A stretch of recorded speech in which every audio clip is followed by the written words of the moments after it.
Hadirin yang kami hormati, pada kesempatan yang berbahagia ini, patut kiranya saya atas nama penjabat Bupati Aceh Tengah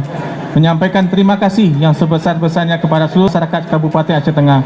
serta semua pihak yang telah peduli dan ikut berpartisipasi sehingga kegiatan ini dapat berjalan dengan baik dan lancar.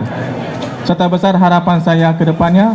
untuk kegiatan ini dapat dilaksanakan secara rutin, baik dalam jangka waktu tertentu maupun dalam peringatan-peringatan hari besar lainnya yang akan datang. Akhirnya dengan mengucapkan Bismillahirrahmanirrahim, kegiatan Car Free Day dan Jalan Sehat BUMN dalam rangka HUT Kengon ke-446 dan HUT Kemerdekaan BUMN secara resmi saya nyatakan dibuka dan dimulai.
Dua